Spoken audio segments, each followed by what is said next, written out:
इस अमेजिंग कहानी की शुरुआत होती है दूर कहीं अंतरिक्ष में दिखाते हुए, जहां पर एक स्पेसशिप मंगल ग्रह की तरफ बढ़ रही थी। इस मिशन के अंदर एस्ट्रोनॉट्स को मंगल ग्रह की जमीन पर जाकर उसके सैंपल्स इकट्ठा करके लाने थे। इन सारी चीजों के लिए पैट्रिक नाम के एक एस्ट्रोनॉट को चुना गया था, जो कि मंगल ग्रह की जमीन पर लैंड करेगा और बताए गए जगह से मिट्टी के सैंपल्स कलेक्ट करके वापस स्पेसशिप में आ जाएगा। पैट्रिक सारे प्रिकॉशंस फॉलो करता हुआ मंगल ग्रह की जमीन पर लैंड करता है और बहुत सारी ट्यूब्स के अंदर वहां की मिट्टी के सैंपल्स इकट्ठा कर लेता है। सारी चीजें अप्लाई करने के बाद पैट्रिक वापस से अपने स्पेसशिप की तरफ बढ़ने लगा था। वो लैंडर से अब सीधा मेन स्पेसशिप में चला जाता है, जो कि मंगल ग्रह के ऑर्बिट के चक्कर काट रही थी। पैट्रिक के साथ वहां पर 2 और एस्ट्रोनॉट भी होते हैं जो इस मिशन में शामिल थे। एक का नाम डेनिस होता है तो दूसरे का नाम मारिया तो यहाँ पर पैट्रिक का सूट निकाल रही थी और वहीं डेनिस सारे सैंपल्स को इकट्ठा रख रहा था। डेनिस ने तो एक बड़े से कंटेनर के अंदर मंगल ग्रह की मिट्टी को अच्छी तरीके से रख दिया,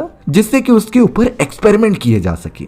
डेनिस और मारिया पैट्रिक को कॉन्ग्रेचुलेट कर रहे होते हैं, क्योंकि वो उन लोगों में से एक हो चुका है जिसने मंगल ग्रह की जमीन पर कदम रखा था। पैट्रिक तो अपने दोनों टीममेट्स को भी शुक्रिया अदा करता है, क्योंकि उनके बिना ये मिशन पॉसिबल ही नहीं था। तीनों बहुत ही ज्यादा खुश होते हैं और वहां से निकल पड़ते हैं पृथ्वी की तरफ, क्योंकि उनका मिशन यहाँ पर खत्म हो चुका था और अब सही सलामत उन्हें पृथ्वी तक पहुंचना है। रास्ते में उन तीनों की बात नासा के हेडक्वार्टर वालों से हो रही थी, जो बता रहे होते हैं कि तुम्हें मिट्टी के ऊपर बहुत अच्छी तरीके से ध्यान देना है और सारी रिपोर्ट्स हमें सेंड करनी है। पैट्रिक, डेनिस और मारिया तो अपने मिशन से इतना खुश होते हैं कि वो सारी चीजें छोड़कर शैंपेन पीने लगे थे और वहीं काफी सारी मस्ती कर रहे थे। लेकिन उन्हें जरा भी अंदाजा नहीं था कि सैंपल के अंदर उन्होंने कुछ और भी ले लिया है। हमें तो उसी कंटेनर की तरफ दिखाया गया जिसमें मंगल ग्रह की मिट्टी के सैंपल्स थे। अचानक उसके अंदर से कोई स्लाइमी मटेरियल बाहर निकलने लगा। ये स्लाइमी मटेरियल बहुत ही रेडियो एक्टिव लग रहा था और धीरे धीरे आगे बढ़ता चला जाता है, यानी कि इसके अंदर जान है और ये कोई एक्स्ट्रा टेरिटोरियल लाइफ का सिग्नल हो सकता था। वो अनजान सी चीज सीधा चली जाती है जहां से उसे आवाज आ रही थी, यानी डेनिस, मारिया और पैट्रिक के पास। वो तीनों तो सेलिब्रेट कर रहे होते हैं, लेकिन उस स्लाइमी मटेरियल ने अचानक उन तीनों के ऊपर हमला कर दिया।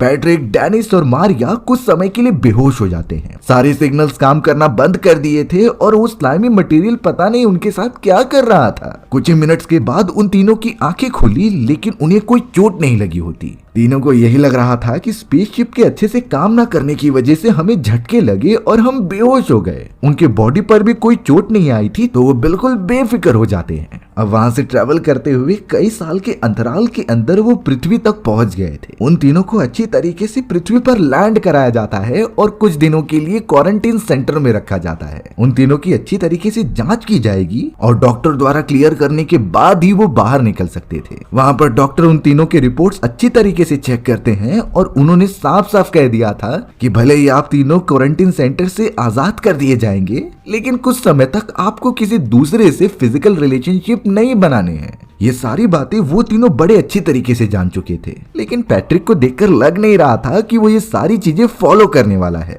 उन तीनों एस्ट्रोनॉट्स को तो बहुत ज्यादा रिकॉग्निशन मिलने लगी थी, क्योंकि वो मिशन सक्सेसफुल होता है। पैट्रिक तो खुद को एक सेलिब्रिटी समझ रहा था और उसका एटीट्यूड भी एकदम ऊपर चला जाता है। हमें तो अब यहाँ बेकी नाम की एक दूसरी लेडी दिखाई गई, जो कि एक बहुत ही बड़ी वैज्ञानिक होती है, जिन्होंने नासा के हर एक मिशन के अंदर काफी अच्छा कंट्रीब्यूशन दिया था। हमें पता चला कि बेकी का डीएनए यूज करके एक नए ह्यूमन बीइंग को क्रिएट किया गया है, जिसका नाम ईव था। ईव भले ही इंसानी डीएनए से बनाई गई थी, लेकिन कहीं न कहीं उसके अंदर एलियन के भी फॉर्म्स मौजूद होते हैं। उसी के ऊपर लगातार एक्सपेरिमेंट किए जा रहे थे, क्योंकि इंसानों को पता चल चुका था कि उनके अलावा और भी कोई ब्रह्मांड में है जो कि उनसे एडवांस हो सकता है और उनके डीएनए का यूज करके हम भी एडवांसमेंट कर सकते हैं। इन्हीं चीजों के ऊपर उनकी डीप इन्वेस्टिगेशन चल रही थी, पर उन्हें क्या पता कि जो 3 एस्ट्रोनॉट्स पृथ्वी पर आए हैं उन्हें किसी अनजान एलियन स्पीशीज ने इन्फेक्ट कर दिया है। और ये तब हुआ था जब पैट्रिक मंगल ग्रह की जमीन पर मिट्टी को कलेक्ट करने के लिए गया था।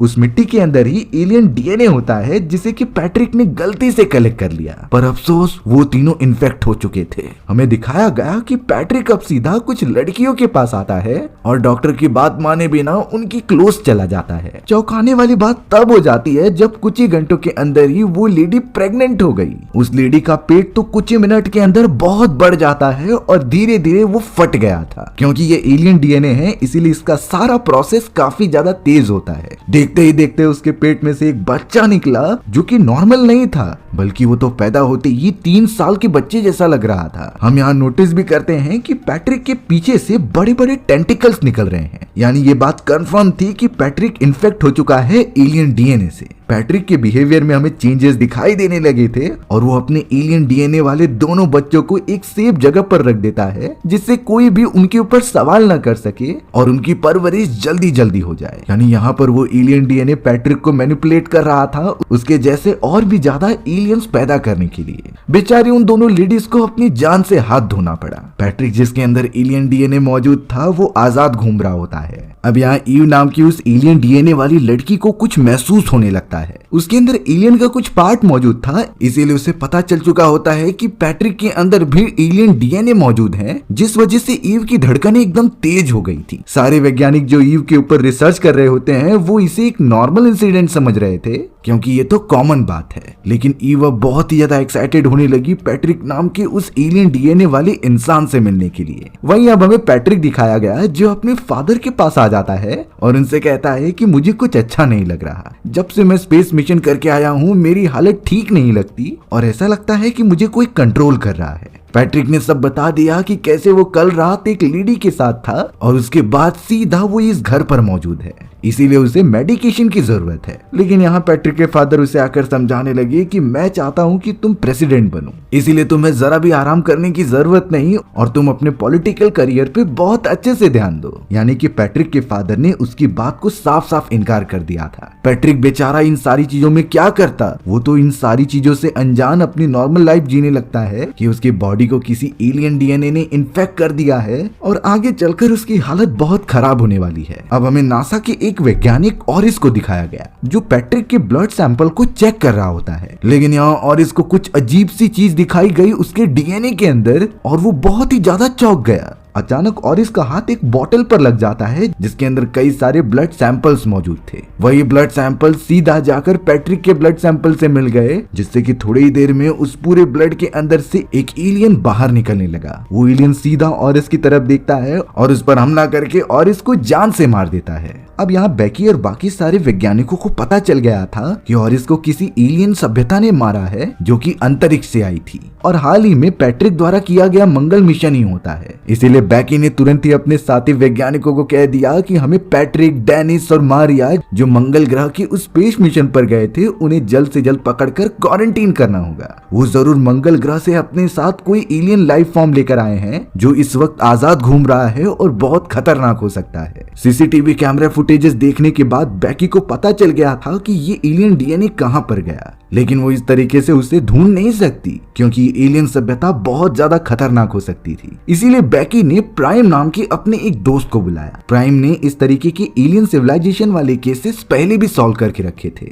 इसीलिए उसके ऊपर भरोसा करना बहुत अच्छा साबित होने वाला था। प्राइम को जल्द से जल्द बुला लिया जाता है और उसे सारी बातें बताई जाती हैं। प्राइम बेकी और सभी वैज्ञानिकों से मिलता है और उनकी डीपली इन्वेस्टिगेशन में मदद करता है। अब यहाँ पर प्राइम बेकी अपनी पूरी टीम को लेकर सबसे पहले पैट्रिक के घर पर चले गए क्योंकि वही मिशन के अंदर लीड मेंबर था। लेकिन पैट्रिक अपने घर पर ही नहीं मौजूद होता, वो कहीं और गया होता है। इसी वजह से प्राइम ने कहा कि हमें डेनिस और मारिया नाम के 2 उन मेंबर्स को भी ढूंढना चाहिए जो इस मिशन में गए थे। वो जल्द से जल्द सबसे पहले मारिया के घर पर जाने लगे। हमें तो अब मारिया दिखाई गई जो अपने हस्बैंड के साथ काफी अच्छे मोमेंट शेयर कर रही थी और वो उसके साथ बहुत ही ज्यादा क्लोज हो जाती है। पर अचानक मारिया के पेट में से कोई एलियन टेंटिकल बाहर निकलता है और उसके हस्बैंड को बहुत बुरी तरीके से मार देता है। उस एलियन सिविलाइजेशन ने तो मारिया को भी खत्म कर दिया और वहां से भाग गया। थोड़े समय के अंदर बेकी, प्राइम और उसकी पूरी टीम वहां पर पहुंची तो उन्हें सिर्फ मारिया की डेड बॉडी ही दिखाई दे रही थी। इस बात से वो सभी डिसअपॉइंटेड होते हैं कि वो मारिया को नहीं बचा पाए। लेकिन अब वो जल्द से जल्द डेनिस के घर पर जाने लगे। डेनिस भी अपनी वाइफ के साथ होता है, लेकिन उन लोगों ने जल्द से जल्द बीच में इंटरप्ट कर दिया और डेनिस को लेकर सीधा लेबोरेटरी में आए। सबसे पहले डेनिस का टेस्ट कराया गया कि वो इन्फेक्टेड है कि नहीं।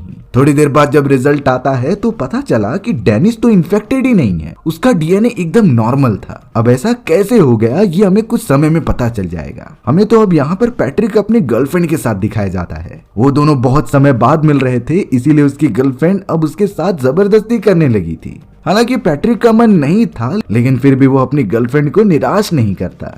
पैट्रिक ने अब जैसे ही अपनी आंखें बंद की तो वो अपने कॉन्शियसनेस में ही नहीं था। कई घंटों के बाद जब वो अपने होश में आता है तो उसने देखा कि मारिया मरी पड़ी है और उसके ठीक सामने 5 साल का बच्चा मौजूद था। पैट्रिक का दिमाग ही खराब हो गया, क्योंकि लास्ट टाइम भी उसके साथ ऐसा ही हुआ था और वो जिस लेडी के साथ क्लोज आया उसे मारकर एक बच्चा पैदा हुआ था। अब तो पैट्रिक को खुद के ऊपर ही शक होने लगा कि उसके साथ क्या हो रहा है। इसीलिए पैट्रिक ने एक गन निकाली और उसका ट्रिगर दबाकर खुद को शूट कर लिया। पैट्रिक को तो दर्द भी नहीं हुआ और वो मारा गया, बट उसके बॉडी में एलियन डीएनए के कई सारे सैंपल्स मौजूद थे, इसीलिए उसकी बॉडी वापस से रीजनरेट होने लगी और पैट्रिक एकदम पहले जैसा हो जाता है। डेनिस तो दूर खड़ा होकर ये सारी चीजें देख रहा था और उसे तो ये पता चल गया कि पैट्रिक एक एलियन है, क्योंकि ऐसा कोई नॉर्मल इंसान कर ही नहीं सकता। डेनिस बिना कोई आवाज किए वहां से कहीं दूर चला जाता है और सीधा प्राइम और बेकी के पास आकर उसे पैट्रिक के बारे में सब कुछ बताता है। प्राइम और बेकी इस बात से एकदम चौंक गए,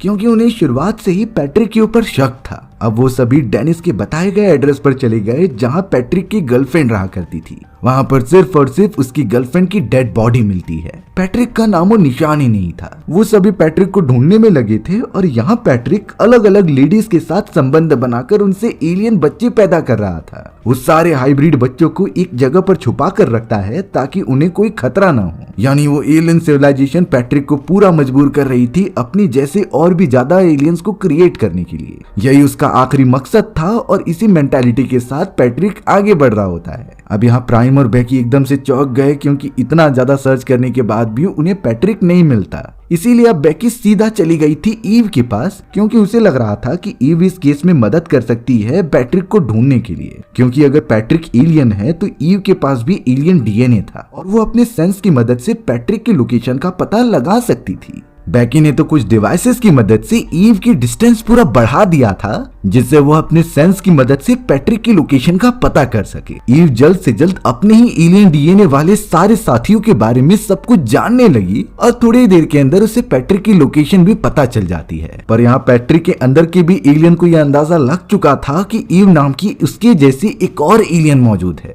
अब यहाँ पैट्रिक का एग्जैक्ट लोकेशन बताने के कारण डेनिस और प्राइम वहां पहुंच जाते हैं और पैट्रिक को रंगे हाथों पकड़ लेते हैं। पैट्रिक को तो सारी सिक्योरिटीज के साथ लेबोरेटरी में लाया जा रहा था ताकि उसके ऊपर कुछ एक्सपेरिमेंट किए जाएं। लेकिन जब पैट्रिक ने ईव को एक चैम्बर के अंदर बंद होता हुआ देखा तो वो बहुत तड़पने लगता है। उसने कहा कि ये चैम्बर जल्द से जल्द ओपन करो, मुझे ईव के पास जाना है। ये ऑब्वियस बात थी कि दोनों एलियन डीएनए होते हैं, इसीलिए एक दूसरे की तरफ अट्रैक्शन उनका बहुत जायज था। बट यहाँ बेकी ने कह दिया कि मैं ये चेम्बर नहीं ओपन कर सकती, क्योंकि ये हमारे रूल्स एंड रेगुलेशन के खिलाफ है। पैट्रिक को इस बात से बहुत गुस्सा आता है और वो तो अब बेकी के पास चला गया और अपने मुंह से बड़े बड़े टेंटिकल निकालकर उसे चोट पहुंचाने लगा। उसने तो बेकी को ऑलमोस्ट मार ही दिया था, लेकिन डेनिस और प्राइम के पास बहुत सारी गैसेस वाली गन्स होती हैं, जिससे कि उसने पैट्रिक के ऊपर हमला कर दिया और पैट्रिक उनसे डरते हुए लेबोरेटरी छोड़कर भाग गया था। ईव भी पता नहीं क्यों पैट्रिक के पास जाना चाहती थी। पूरी मिलिट्री फोर्सेस अब लगातार पैट्रिक का पीछा कर रही होती हैं, क्योंकि उसका पकड़ना और जान से मारना बहुत इंपॉर्टेंट था। हमें तो थोड़ी देर बाद पैट्रिक को दिखाया गया जो कई सारी और लेडीज से मिलता है और उनसे संबंध बनाता है। पैट्रिक अपने ही जैसे एलियन बच्चे पैदा करते ही जा रहा था और उन्हें एक जगह पर छुपा देता है। यानी एक समय के बाद पैट्रिक के एलियन बच्चों की तादाद काफी बढ़ जाएगी। वहीं दूसरी तरफ बेकी जो लगातार एक्सपेरिमेंट कर रही थी, उसे ये पता चल चुका था कि डेनिस जो उन सभी के साथ मिशन पर गया होता है वो क्यों नहीं इन्फेक्ट हुआ। दरअसल बात ये थी कि डेनिस की जब रिपोर्ट चेक की गई तो पता चला कि उसे एक बीमारी है और वो बीमारी इस एलियन डीएनए को पूरी तरीके से खत्म कर दे रही है। यानी कि वो डेनिस के डीएनए से एक ऐसा एंटीडोट बना ले तो इस एलियन स्पीसीज को खत्म किया जा सकता है। बेकी ने तो तुरंत ही डेनिस को बुलाकर ये सारी बातें बताई और उसके ब्लड को लेकर एंटीडोट बनाने का प्रोसेस स्टार्ट कर दिया। बेकी का ये मानना था कि जिस तरीके से पैट्रिक अपने एलियन बच्चों को पैदा कर रहा है, एक समय के बाद वो बच्चे भी बड़े हो जाएंगे और उसी तरीके से एलियन बच्चे पैदा करेंगे। यानी कि ये साइकिल चलता जाएगा जब तक एलियन सभ्यता यहाँ पर ज्यादा नहीं हो जाती।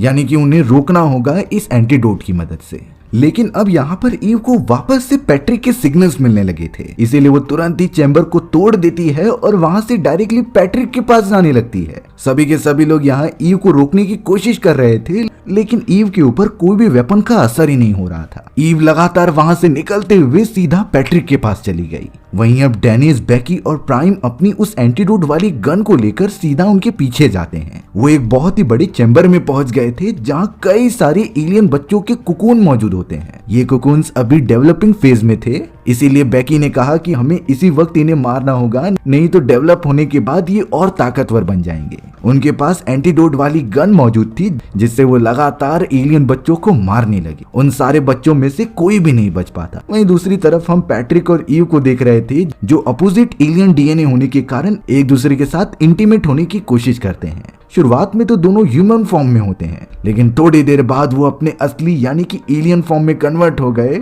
और एक दूसरे को प्लेजर प्रोवाइड करने लगे। लेकिन अब सारे कुकून्स को खत्म करने के बाद डेनिस, बेकी और प्राइम अपनी गन्स लेकर उस जगह पहुंच गए और लगातार पैट्रिक के ऊपर हमला करने लगे, क्योंकि इन दोनों एलियंस के डीएनए कंबाइन होने से जो बच्चा पैदा होगा वो और खतरनाक हो सकता था। पैट्रिक तो इस बात से बहुत ही ज्यादा गुस्सा हो गया और उसने सारी चीजें करने के बाद अपने बड़े टेंटिकल की मदद से ईव को जान से मार दिया। डेनिस इन चीजों को देख नहीं पाता और वो तुरंत ही पैट्रिक पर हमला करने के लिए बढ़ता है, पर पैट्रिक ने डेनिस को भी बहुत ज्यादा घायल कर दिया। तभी प्राइम को एक औजार मिला जो डेनिस के बॉडी में घुसा हुआ था और उस पर डेनिस के कई सारे ब्लड लगे हुए थे। ये एंटीडोट डेनिस के ब्लड से ही बनाया गया है, इसीलिए प्राइम ने वो औजार निकाला और उस पर लगे हुए डेनिस के सारे ब्लड को पैट्रिक के ऊपर मार दिया। वो पूरा ब्लड पैट्रिक के बॉडी में चला जाता है जिससे कि वो एलियन डीएनए एकदम बाइफॉर्गेट होने लगा। देखते ही देखते पैट्रिक की पूरी बॉडी नीचे गिरकर गलने लग जाती है। थोड़े समय पर पैट्रिक यानी कि एलियन डीएनए वाला क्रिएचर वहीं पर मारा गया। वहां पर मिलिट्री फोर्सेस भी आ चुके थे जो सभी को रेस्क्यू करते हैं और ईव की भी बॉडी लेबोरेटरी में ट्रांसफर की गई फर्दर रिसर्च के लिए।